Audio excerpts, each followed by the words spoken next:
Hi, my name is Jenna. I'm going to be talking about the Gowanus Canal today. As somebody who is a native Brooklynite, I've known about the Gowanus Canal for my entire life. Oftentimes, my family will pass by and will make some sort of joke or comment about how contaminated the canal is and how, if we took a dip in the water, we would probably come out with some sort of mutation or not come out at all. Um, the canal has been contaminated for hundreds of years, most notably within the past 200 years, but probably for even longer than that. Um, it's had nicknames in the past, like Lavender Lake, because residents in the late 19th century had noticed a shift in the color of the water. Um, so that really tells you how much um, garbage and waste was truly thrown into this water without a care in the world.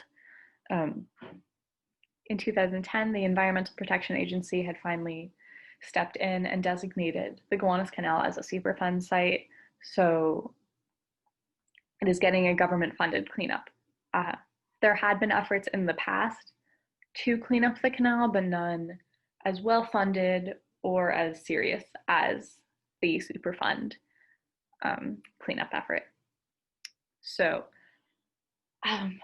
we have to understand what the Superfund is and how an area becomes a Superfund. The Superfund, also known as the Comprehensive Environmental Response, Compensation, and Liability Act, was created by Congress in the 1980s in response to how many polluted areas were in the country and how many of them truly affected the areas surrounding them. In order to become a Superfund site, an area must be placed on the national priorities list and then further inspected by the Environmental Protection Agency. Once it passes all these inspections, it has Superfund designation, which means the Environmental Protection Agency gets government funding to go through with a cleanup effort on this site, and later on, the known polluters of the site will be held financially responsible by the government. If there are no known polluters, then it is fully not compensated. It is fully funded by the government. There are a few known polluters. Well, there are many known polluters of the Gowanus Canal that will be held financially responsible. One of them recently was in 2017. National Grid lost $100 million to the Environmental Protection Agency because of its pollution of the Gowanus Canal, but there are other known polluters, other recognizable names, like ExxonMobil, Kraft Foods, the US Postal Service, Hess, and of course, the city of New York itself. The Gowanus Superfund site has a wonderful map that shows the sources of contamination. You can just see how many places around the canal have contributed to the pollution of the canal.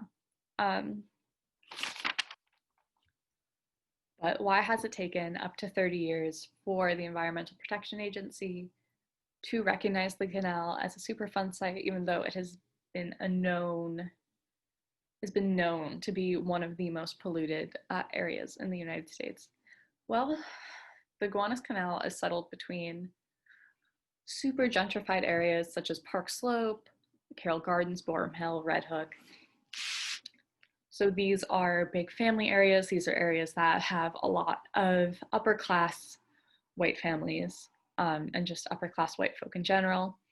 So it was only a matter of time before these people began to move towards the Gowanus. While this might not have been the reason, the New York State Department of Environmental Conservation requested that the Gowanus became a Superfund site. The gentrification of the Gowanus is a consequence of the canal's designation as a Superfund site. Efforts to clean up the canal were confirmed.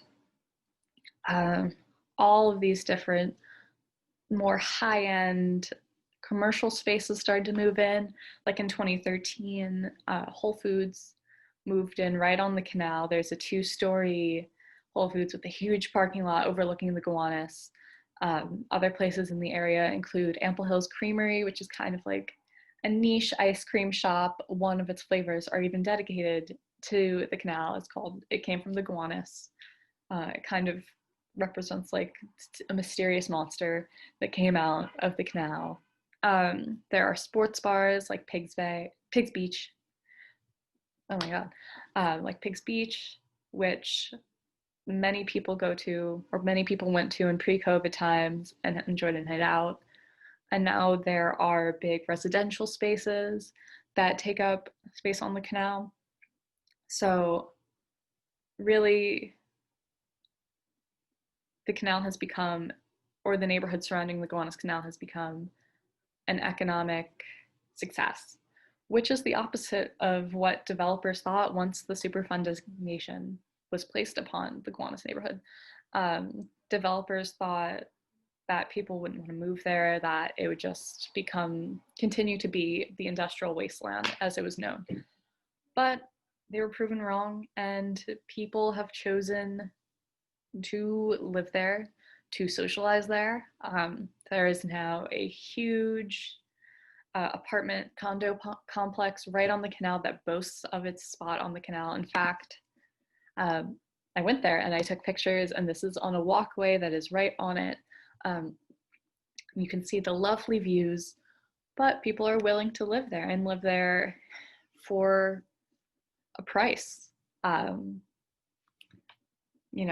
People have even claimed the canal as, or not the canal itself, but the neighborhood surrounding the canal as one of Brooklyn's hottest new communities. So people are willing to go there, and I think they are willing to go there because they know that there is an effort being made to clean the Gowanus, and it will at some point become a very expensive and profitable place to live.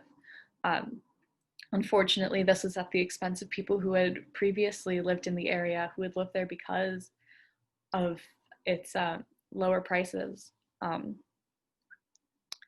So while it may not have been gentrification that pushed for the Gowanus to become a Superfund site, it is certainly the Gowanus becoming a Superfund site that has helped gentrification happen in the area.